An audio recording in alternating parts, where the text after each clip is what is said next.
while Kate's been making her triumphant return to public life after her cancer treatment. And Charles is busy being, well, kingly.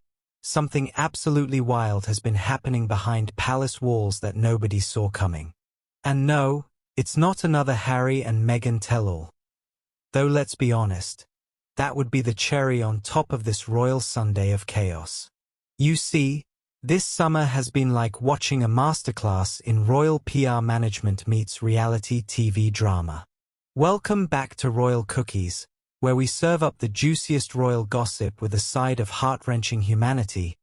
Please remember to subscribe and click on the notifications bell icon, so you will be notified whenever we upload new cookies about the British royal family. We've got secret meetings, unexpected alliances, and a revelation that's going to make you look at the entire monarchy differently. Are you ready for this? Because once you hear what I'm about to tell you, there's no going back to thinking the royals are just about waving and ribbon cutting. Kate announced her cancer diagnosis in March and underwent chemotherapy, and now she's back in the game stronger than ever. We're talking about a woman who literally said, "Cancer, hold my tiara," and came back swinging. But here's where it gets interesting, and by interesting, I mean absolutely mental. Kate's return isn't just about royal duties.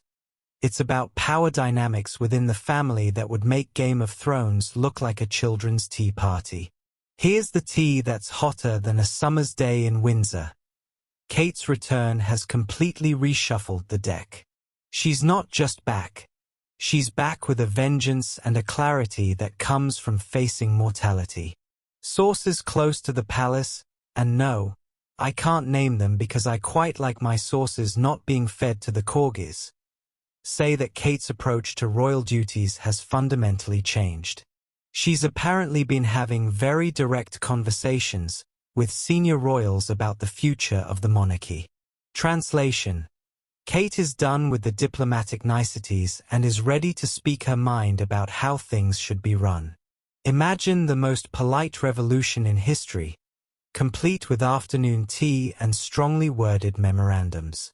But Kate's newfound assertiveness is nothing compared to what's been happening with Charles and his royal cost-cutting measures. Oh yes, we're talking about a monarch who's decided to run the monarchy like a business, and some people are not happy about it. Right, let's talk about King Charles III. A man who's apparently decided that being environmentally conscious extends to royal finances. Who knew saving the planet would also mean saving pounds sterling? The total grant of £86.3 million, $118.50 million, which by law remains the official funding. But Charles has been making moves that would make even the most penny-pinching accountant proud. We're talking about a king who's looked at centuries of royal tradition and said, "That's expensive, let's change it."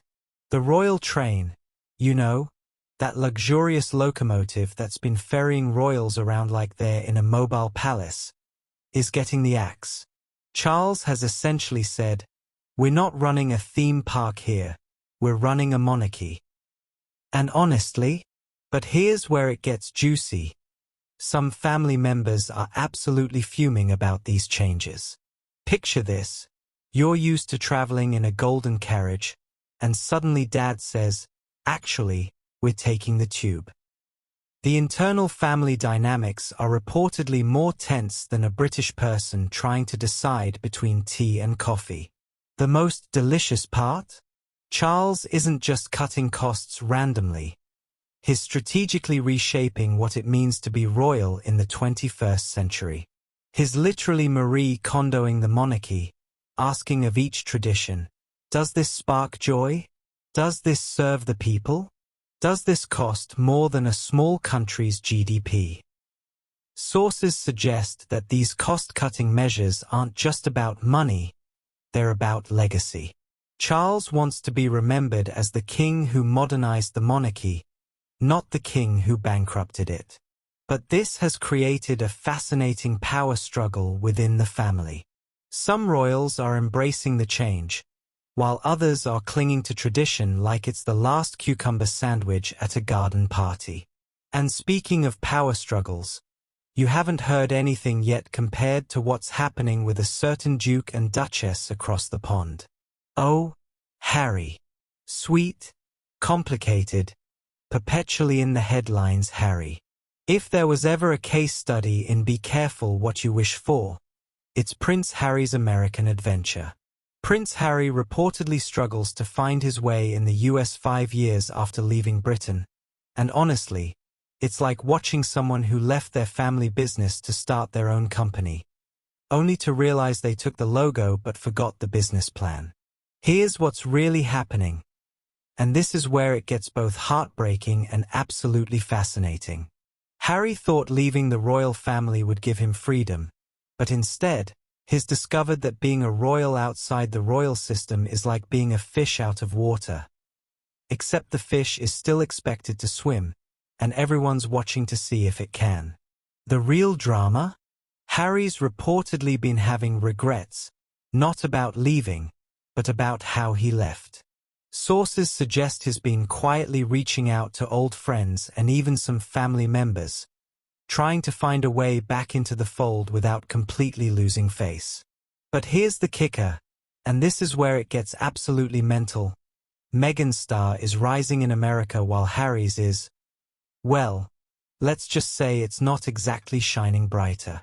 It's like watching a celebrity couple where one person becomes the breakout star while the other becomes famous person's husband. The palace insiders are absolutely buzzing about this because it's created an opportunity. Think about it. Harry's homesick, struggling to find his place, and potentially open to reconciliation. Meanwhile, back in Britain, Charles is trying to streamline the monarchy and might actually need Harry's help.